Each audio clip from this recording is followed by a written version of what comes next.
Hi everyone, and welcome to Jane Talks Real. Today is Saturday, so it's time for another super skills video.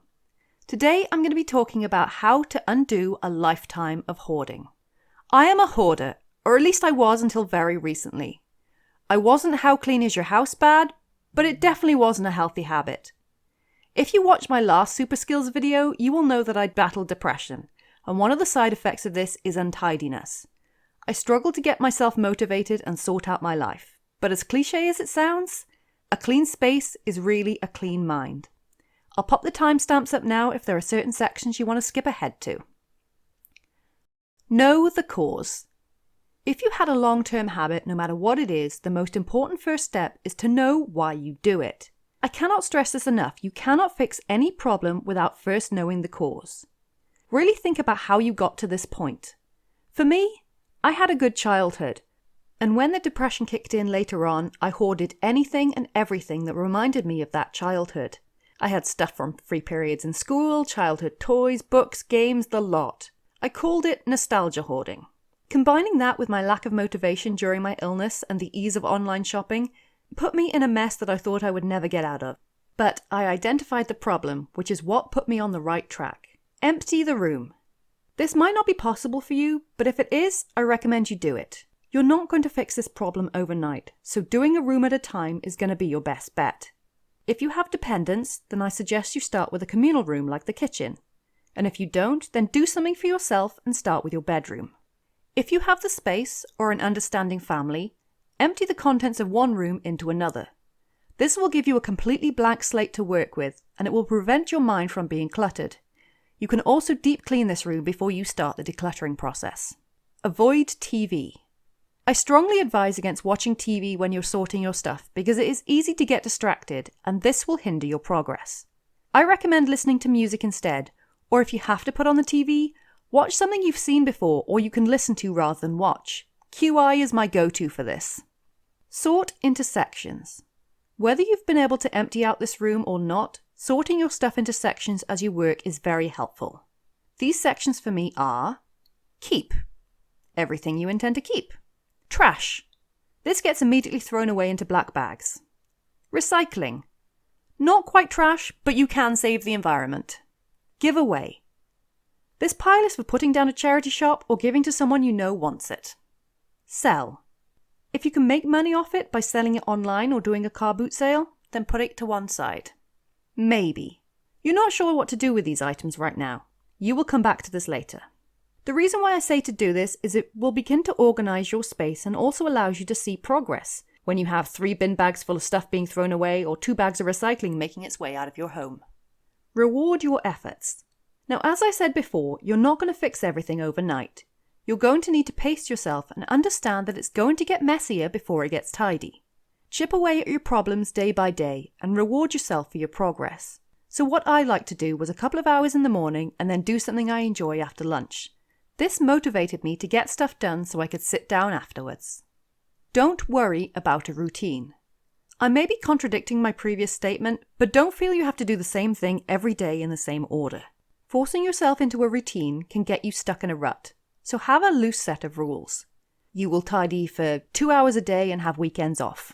That way, if you want to tidy first thing in the morning, then go for it. But if one day you get the sudden urge to start sorting at 10 o'clock at night, then go with the flow. The keep pile. When it comes down to it, we don't need a whole lot of stuff to survive. Deciding what to keep can be a battle between what we want and what we need. Some items you automatically keep because you need them, but then this can happen. Oh, look, a hairbrush. I need this, I'll keep it. Oh, look, a second hairbrush. Well, it's always good to have a backup, right? I'll keep it. Oh, look, a third hairbrush. Well, I suppose I could have a backup for my backup, so I'll keep it. Oh, look, another hairbrush. Put all same items together, and when you go to use them, keep the one you instinctively reach for. Some items you think you need, but really you don't. If you've hoarded this long, letting go is going to be difficult, but the key is to reprogram your behavior to better your life. Be aware that you're probably going to go back over your keep stuff multiple times before you get it right. To quote Marie Kondo, does it bring you joy? Humans are creatures of habit, and we tend to use the same things over and over again. 9 times out of 10, the things we didn't know we had, we don't need to keep when we find them. Giving things away. I find the key to undoing my hoarding habits was to give things away. I know I could make money off stuff, but the stress and hassle of online selling was not worth it for me. If you are part of a community, especially if they have a social media page, you can declutter your home and also connect with your neighbors at the same time. I posted pictures of things I no longer needed on my village Facebook page and then spent the rest of the day dropping things off to people who wanted them. Giving people things that they want or can use is a great boost to your mental well-being. Also, all that exercise can't be a bad thing either. But when it comes to important things that you have held on to for your whole life, like childhood toys, it can be very difficult to let go. So this is what I did. I had a bunch of toys that brought me so much joy when I was a child. I didn't want to just give them away where they wouldn't be looked after or sold to goodness knows who.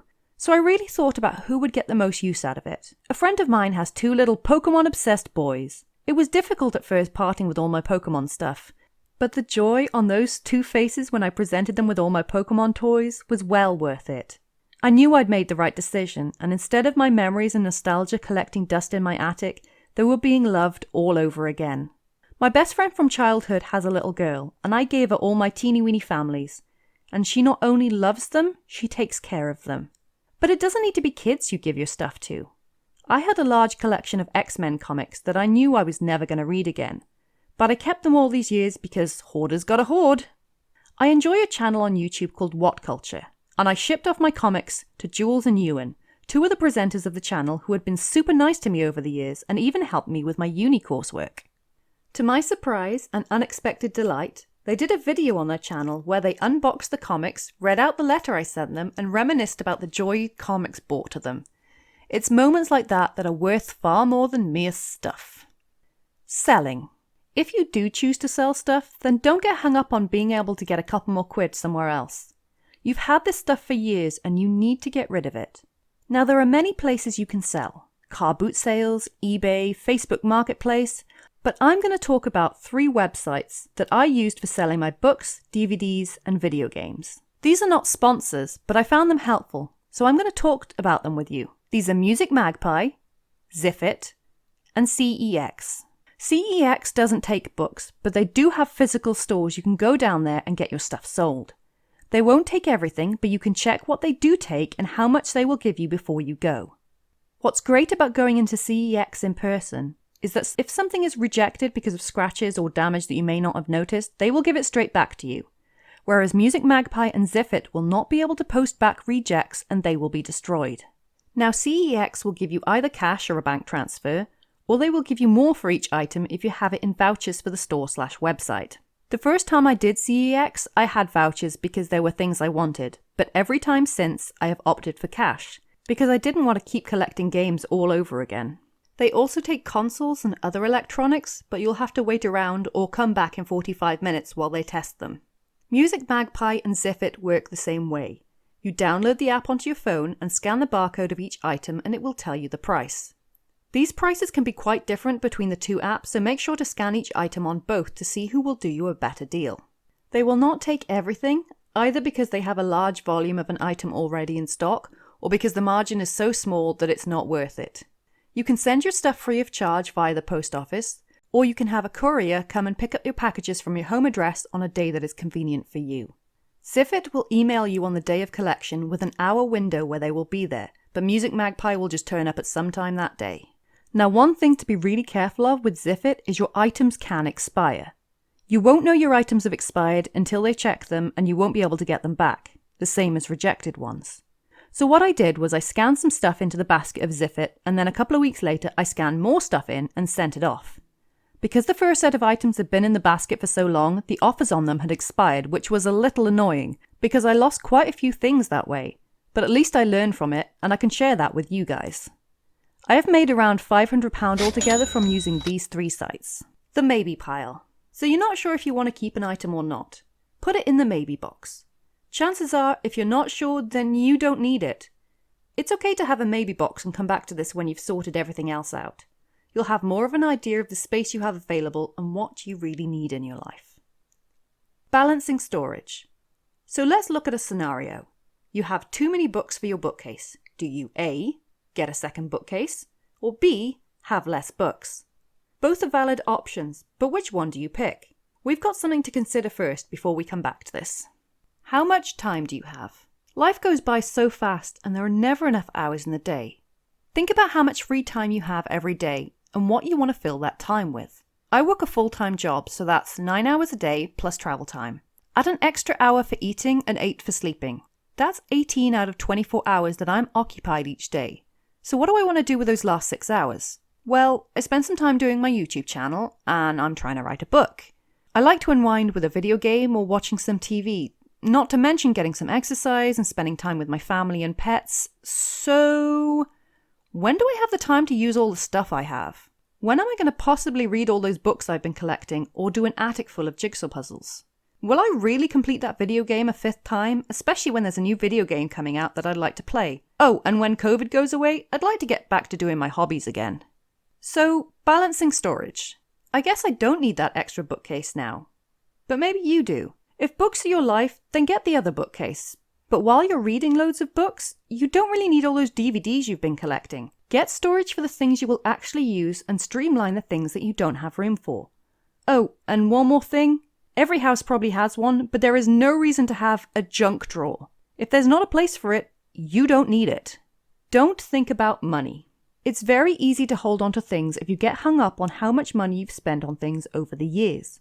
Trust me, this was probably one of my biggest hurdles, but by ignoring this, you can forge ahead. Think of it like this. That money has gone. You're not going to get it back by keeping stuff, so you might as well let it go. You can't put a price on your own mental health, so keep this thought in your head while you are decluttering. You will be happier with less stuff, so by getting rid of stuff, you will gain happiness. Happiness is now your new currency, and while happiness won't help you to exist, it will help you to live. If you do happen to make money off your old stuff, you can treat yourself to something you really want, rather than just buying lots of little things you don't really need. Confide in those around you. What do you get the person who has everything? The answer is nothing. If you know certain people will buy you something for your birthday or Christmas, then talk to them about what you really want. Encourage them not to get you lots of little bits. Save something you were intending to buy for yourself for that person to get you. That way, they are giving you a gift, but it's something you actually want, whether it be a new video game or a new frying pan. Alternatively, encourage people to get you experiences rather than objects. For example, tickets to a concert or some outdoor activity. Another alternative is telling someone the kinds of food you like. You need food to live, so it might as well be something you enjoy. Don't be ashamed to ask for help. This is the hardest step, but it's also the most helpful. Getting someone who will help you declutter without judging you will motivate you to see your goal through to the end. Explain to that person how you ended up the way you did, and those who care about you will be both understanding and helpful. They don't have to help you every single day, but having someone break up the monotony of the task will see you through. Sentimental items. Sentimental items are lovely, but they can also take up a lot of space. Photographs are probably the biggest culprit, and I myself had about 20 albums that held 200 photos each. That is a hell of a lot of photos. A rather time-consuming solution is to scan all your photos in and store them digitally, disposing of the physical copies to make room. But I prefer tangible things, so I'm going to explain what I did. I went through all my albums and picked out a bunch of photos I didn't need anymore. These included random scenery that I couldn't identify, photos of holidays with ex-boyfriends, pictures of friends I no longer speak to. It's amazing how many photos I got rid of doing this. Then, with what was left, I grouped them together. For example, pantos and musicals, childhood photos of me and my sister, my close friends now, that holiday to China, etc.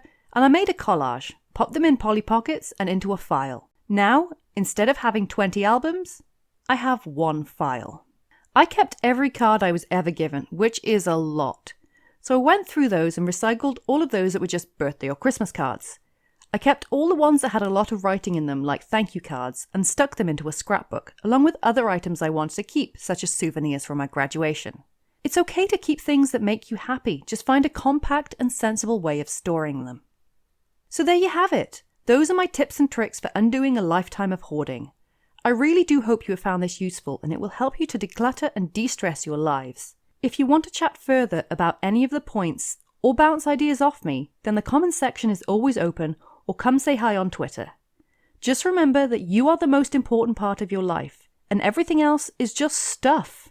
You may be facing a mountain, but if you climb it little by little, you will reach the top. I'll speak to you soon, and thanks for watching.